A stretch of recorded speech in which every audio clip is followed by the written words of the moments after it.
खुद शाम तुझे जगाए तब इतना समझ लेना।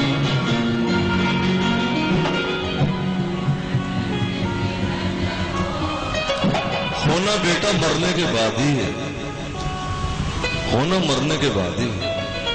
कब मरी हूं कब देखी हूं प्रीतम नित्य विहार, संतों ने कहा कब मरूंगा तब प्रीतम का नित्य विहार देखूंगा। जिस मरने से जग डरे मेरे मन आनंद, मरने से ही पाइए पूर्ण परम आनंद। कुछ ऐसे भी होते जो जीते जी मर जाते हैं। जीते जी मरना ऐसा होता है, देखो मुर्दा होता है उसको फूल चढ़ाए कोई, जूता मार जाए कोई, नवा कपड़ा सिलक का कफन डाल दो कि सूती डालो, वो मुर्दा क्या बोलता है, मुंह में घी डालो कि ना डालो, तेल ही डाल दो। या तो जीते जी को ऐसी जिंदगी बन जाए तो फिर जीते जी भी नजारे होते हैं। और इतना नहीं तो फिर हरि नाम लेते रहो, थोड़ा थोड़ा उनको याद करते रहो, मन में पुलिंदे बांधते रहो, फिर मौत से छुटकारा होगा। मौत का जो टाइम है ना, वो टाइम है जब आदमी चौराहे पे आके खड़ा हो जाता है। ध्यान दे, उसमें उस समय आत्मा चौरस्ते पे होती है। एक रास्ता स्वर्ग की ओर जाता है जो पुण्य आत्मा है। ध्यान दो मेरी तरफ, नहीं तो रजिस्टर लाके बाहर बैठ जा करो गेट पे हाजिरी लगाना से कौन आया कौन नहीं आया। जब आप और हम मरेंगे तो आत्मा चौराहे पे खड़ी होगी। एक रास्ता जाता है स्वर्ग की ओर जिन्होंने केवल पुण्य किए हैं। ऐसे बहुत सारे कम लोग होते हैं जो केवल पुण्य करते हैं। हाँ, हमारी स्थिति कुछ और है, मैं बताता हूं। एक रास्ता नरक को चला जाता है जिन्होंने केवल पाप किए होते हैं, हमारी वो स्थिति भी नहीं है। एक रास्ता फिर वो होता है जो मिला जुला दुनिया में आना, जो कभी भजन पुण्य भी कर लेते हैं, कभी पाप भी कर लेते हैं, थोड़ा थोड़ा भजन भी कर लेते हैं, कभी कभी पंडितों की निंदा भी कर लेते हैं, सारा कुछ कर लेते हैं, तो फिर दोबारा दुनिया में आते हैं।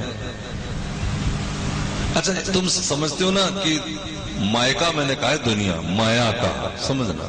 जो लड़की शादीशुदा हो गई, पहले मायके में रहती थी, कुंवारी थी, बड़ा सम्मान था इसका मायके में, ससुराल चली गई, लेकिन अगर ससुराल में बिगड़ गई और पति से हट करके वापस मायके में आ जाए तो तुम सच बताना वो बात रह जाएगी जो पहले थी।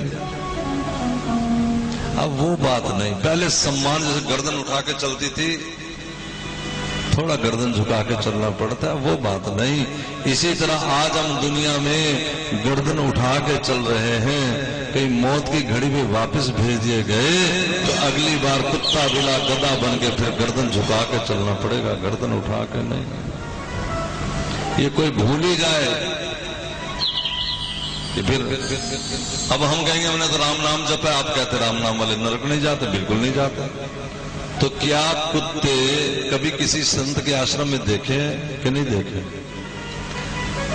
संत साधुओं के आश्रम में भी कुत्ते रखते हो। साधु के आश्रम में गाय तो देखी होगी, चलो वो भी तो पशु ही है, ठीक है, हमारी मान्यता है, हम उसको पूजेंगे।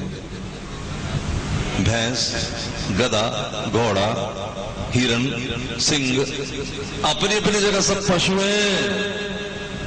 हमारी मर्यादा हम कुछ भी कहते रहे, राष्ट्रीय किसी को पशु घोषणा करें या किसी को पूजने, वो हमारी अपनी मान्यता है। हम माँ को कहते भगवान है, कि माँ तो गोमूत्र की थैली है, वो बच्चे के लिए भगवान है ना, वो माने ना माने उसकी अपनी मान्यता, इसमें माँ का क्या। पति परमेश्वर है, पति तो गोमूत्र की थैली है, वो परमेश्वर कहाँ? गुरु भगवान है, मैं गोमूत्र की थैली, मैं भगवान कहाँ? वो तो अपनी अपनी मान्यता है। जैसे सोने का के लोहे का के मिट्टी का पुतला ले लिया, हमने माँ माना, गणेश माना, शंकर माना, ये हमारी मान्यता है। वहां तो मिट्टी है, सब जगह भगवान, इसमें कोई दो राय नहीं। अगर पति में है तो पत्नी में भी है, माँ में है तो बेटे में भी है, गुरु में है तो शिष्य में भी है। थोड़ी सी मुश्किलें लेकिन बड़ी आसान भी अगर समझ जाए तो। हम दरअसल पति को परमेश्वर नहीं मानते, सास ससुर को परमेश्वर नहीं मानते, लेकिन बेटे को ठोकते हैं आवाज कि मुझे माँ हूं, भगवान मान। तू भी तो पति को मान, तो भी तो अपने सास ससुर को, माता पिता को भगवान मान। तू आप मान, बेटा मानता कि नहीं, इस पे छोड़ दे, ये अपने आप भुगत लेगा जो करेगा।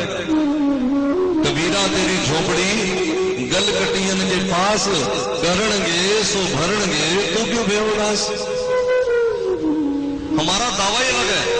पति महाराज कहते मैं परमेश्वर मेरी पूजा करो, खुद पता नहीं, न माँ की पूजा, न बाप की पूजा, न पड़ोसी की, न अड़ोसी की, न गुरु की, न ब्राह्मण की, न गाय की, न संत की। अच्छा, अगर पति परमेश्वर है तो चौक पे आके खड़ा हो जाए कि मैं तो परमेश्वर मेरी पूजा करो, तो लोग पूजा करेंगे कि जूत मारेंगे। पत्नी के लिए परमेश्वर, और वो भी पत्नी का कर्तव्य है, वो मानना चाहिए, इसमें कोई गलत नहीं, फायदा मिलेगा, लाभ मिलेगा। गुरु को भगवान मानोगे, माँ को भगवान मानोगे,